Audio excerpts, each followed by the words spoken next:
Здравейте,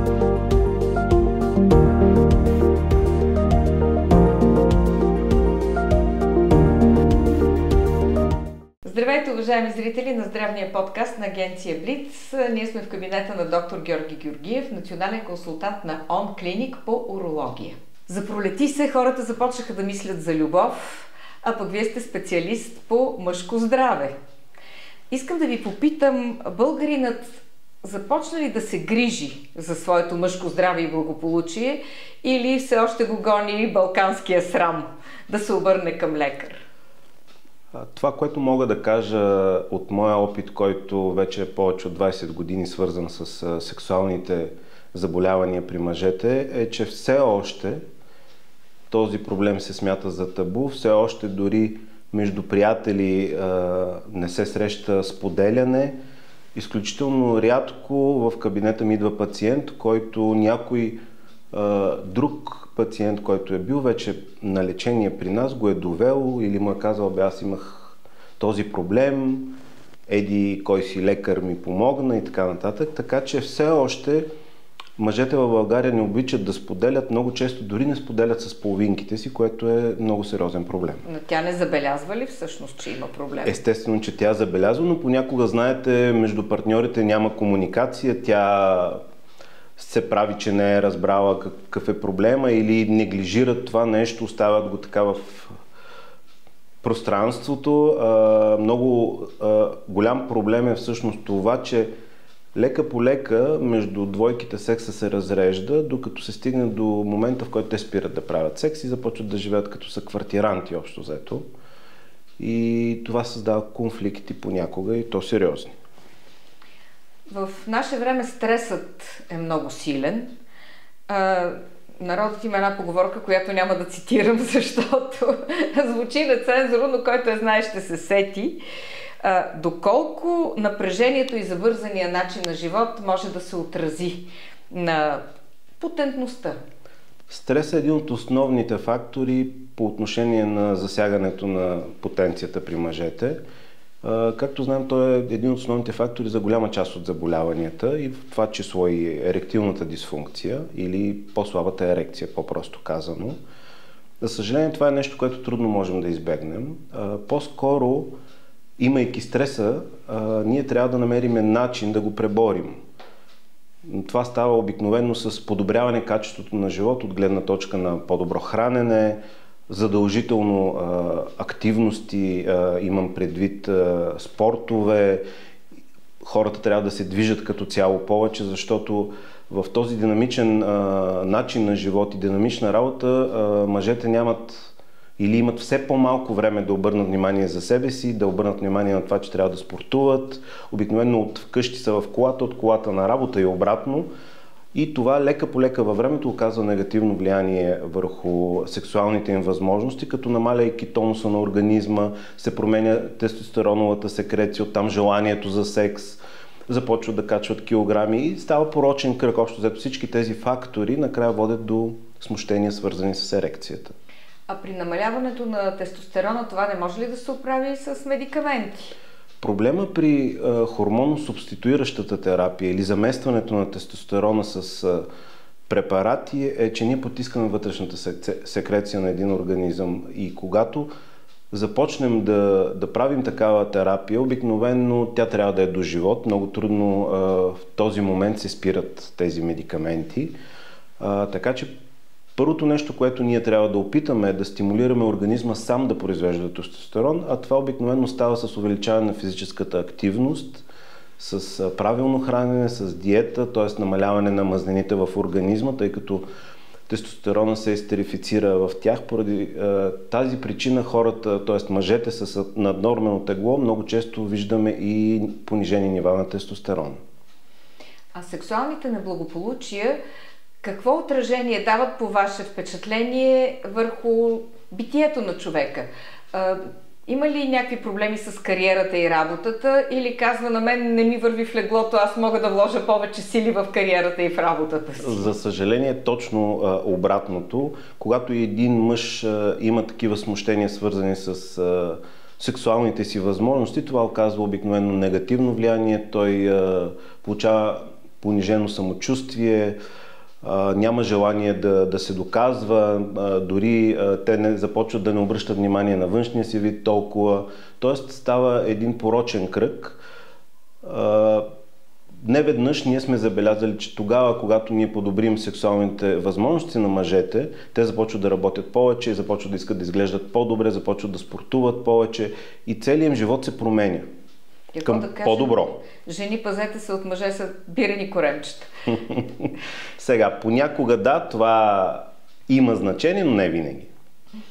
Ако синьото хапче не е единствения изход, какви други методи има и прилагате ли ги тук в OnClinic? Проблема при синьото хапче и всички стимуланти е, че те дават една измамна сигурност на пациентите. Това, което наблюдаваме е, че понякога дори с цел да пробват просто, за да видят как ще бъде, те започват да употребяват стимуланти все повече и лека по лека стават зависими от това нещо на психогенна основа, естествено, което е сериозен проблем, особено при по-младото мъжко съсловие, тъй като реално те нямат нужда от такива лекарства. Основен проблем при стимулантите е страничните ефекти. Много пациенти имат главоболие, сърцебиене. Естествено, те не се препоръчват при пациенти с хипертония, с сърдечни проблеми, с ритъмни нарушения. По принцип не е препоръчително те да започват да пият някакви лекарства без консултация с уролог. Това е първото нещо. Оттам нататък, естествено, това, което ние правим като лечение е много по-ефективно, на първо място. На второ, нашата цел е ние да подобриме трайно мъжката потенция, а не да дадем някакво хапче преди секс. В този ред на мисли, освен медикаментозната терапия, която използваме в клиниката, имаме много добър метод за стимулиране на изграждането на нови кръвоносни съдове в члена, а именно шоквейв терапията. Това е вид физиотерапия, с която ние, стимулирайки секрецията на определени растежни фактори в мъжкия организъм, стимулираме изграждането на нови кръвоносни съдове или така наречената неоангиогенеза. По този начин ние увеличаваме кръвотока на члена, оттам усилваме ерекцията. Сигурно се питат много мъже, болезнено ли е? Категорично не. По време на тази физиотерапия това, което усещате, леко боцкане в члена, нищо повече. Нямам пациент, който да е казал, че процедурата е болезнена, той не може да извърши. Добре, мъжът се осъзнал, разбрал е, че трябва да вземе мерки по-отрано. Какво трябва да предприеме, на каква възраст, кога да се обърне към уролог, за да си осигури една по-дълга полова мощ? Няма възраст за тези проблеми. В кабинета ми идват както млади пациенти, така и пациенти на повече от 70-80 годишна възраст. Естествено, проблемите при различните възрасти са различни. При младите мъже това са основно психогенни фактори, докато вече при мъжете над средна възраст започват да влияят фактори като диабет, хипертония, както казахме, наднормено тегло, стрес е фактор, един от водещите фактори също така. Най-важното нещо е първо да отидат на преглед, да не се притесняват да споделят тези проблеми.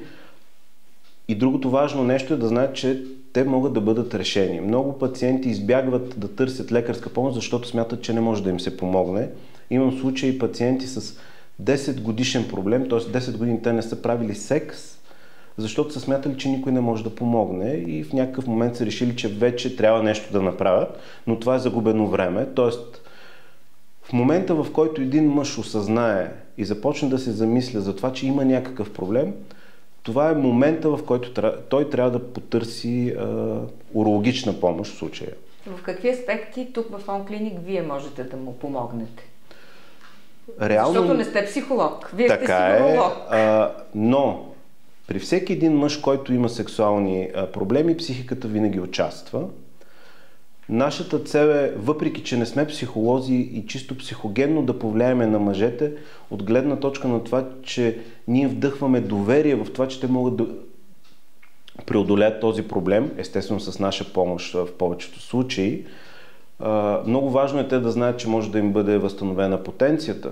Оттам нататък, когато един мъж започне да води редовен сексуален живот, няма никакви смущения и сексът е задоволителен както за него, така и за партньорката, лека по лека психиката започва да действа, те спират да се притесняват за това дали ще има проблеми или не и тогава сексът се превръща в удоволствие, а не в задължение, работа или да се чувстват все едно, че отиват на изпит, но не подготвени реално. Виждате ли някаква връзка? Преди да започнем разговора пред камера, вие казахте, че това може би ракът на простатата е може би най-често срещания рак. Статистиката показва, че 1 от 8 мъже се разболява от рак на простатата. Но тя също показва, че 1 от 8 жени се разболява от рак на гърдата. Виждате ли някаква връзка в тия еднакви числа? Не може да се каже, че има някаква връзка конкретно, тъй като говорим за различни видове рак.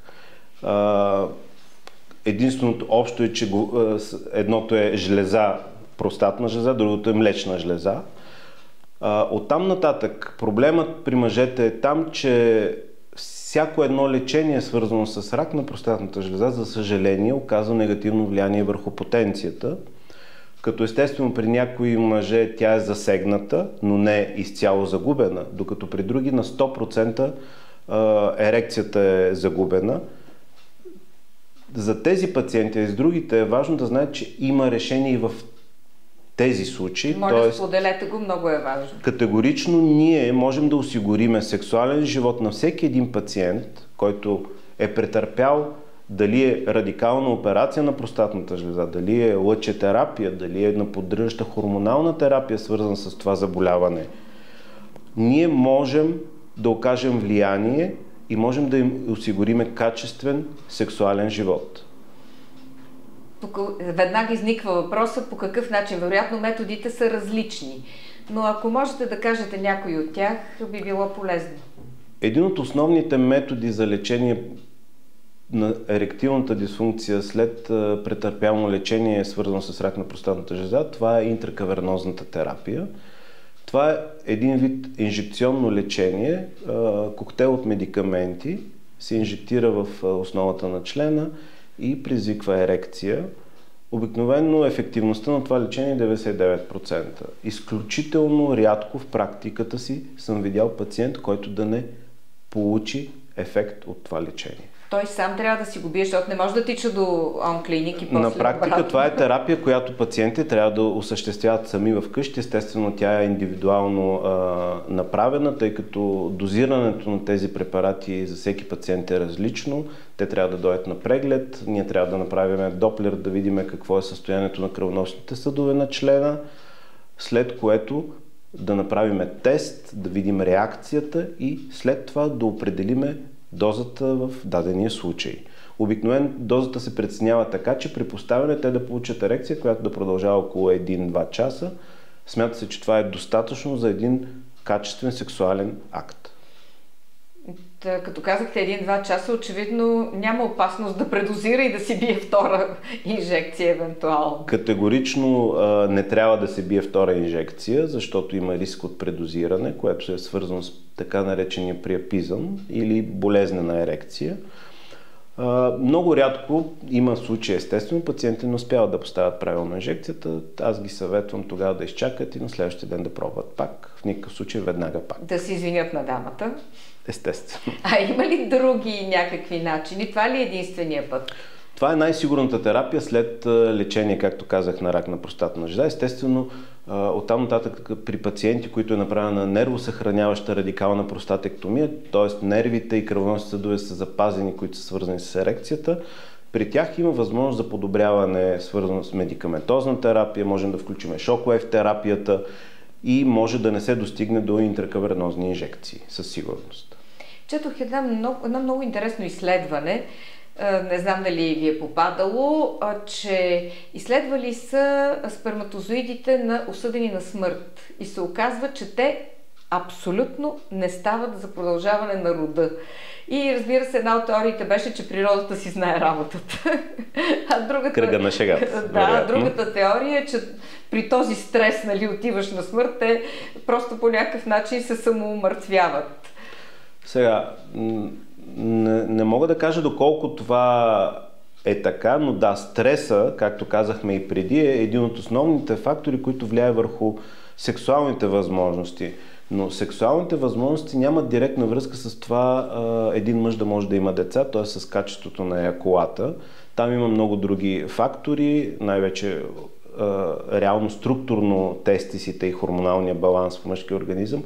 Да, стресът би могъл да окаже влияние, вероятно, но за да се увреди тази функция трябва да минат няколко месеца минимум.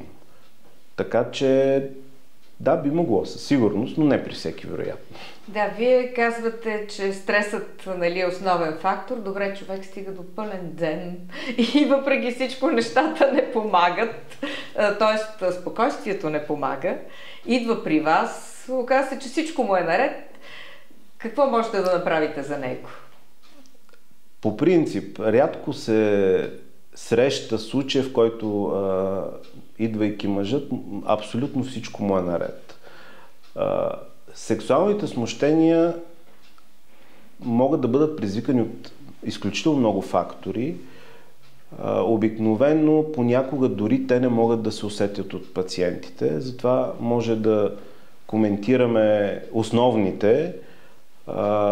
Както казахме, липсата на спортова адинамия, лошото хранене, хипертония, диабет, наднормено тегло, хронични възпаления, свързани с простатната жлеза.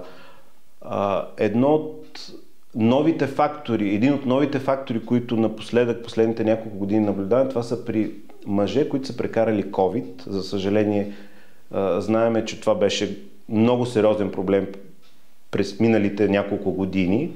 И сега идва вълната от пациенти, които прекарвайки това заболяване усещат някакви симптоми, тъй като при COVID се засяга обикновено микроциркулацията в човешкия организъм. Той може да има много сериозни увреждания върху нервна система, върху кръвоснабдяване на много органи. За съжаление, може да окаже влияние и върху потенцията, така че ние много подробно трябва да разпитаме един пациент. При всички случаи, дори той да е абсолютно здрав, понякога дори психогенни фактори като притеснение, някакви дразги с партньора могат да окажат влияние. При всички случаи ние можем да помогнем и в тази ситуация, както и във всички останали. Въпросът е правилно ние да прецениме откъде идва проблема. Много важно е по време на консултацията анамнезата. Анамнезата ни насочва да разбереме факторите, които са оказали влияние, да разбереме доколко проблема е психогенен, доколко е физиологичен. Естествено, като направим и доплерово изследване, можем да се ориентираме допълнително. И най-вече опита ни има изключително важно значение, тъй като в клиниката работим вече повече от 20 години успешно. През нас са минали повече от 20 000 пациента. И аз смятам, че тук е място, където наистина човек може да получи адекватно лечение според това какъв е проблема. Какъв хубав завършек на нашия разговор. Има надежда дори за хората с подобни проблеми. И последният въпрос е, ако можете да синтезирате един съвет към мъжете, сега е момента да го дадете. Моят съвет към мъжете е на първо място, както казах и преди, тогава, когато усетят проблем, веднага да отидат на лекар, да не чакат да мине от само себе си, защото обикновено не се случва, да не се притесняват, че това е нещо срамно, защото това е нещо нормално, така както е нормално, ако човек има високо кръвно, отиде на кардиолог, така е нормално, ако има проблеми с сексуалния си живот, да отиде на уролог. Прегледът е абсолютно неболезнен. Много важно нещо, което понякога спира пациентите да знаят, че няма медицинска сестра по време на тези разговори, т.е. разговорът е между мен и него, абсолютно конфиденциален и това не бива да ги спира. И естествено няма как да помогнем на някой, ако той не дойде. Това е най-важното. Уважаеми зрители на здравния подкаст на агенция Блиц, днес разговаряхме с доктор Георги Георгиев, национален консултант по урология на OnClinic. Надявам се да сме ви били полезни.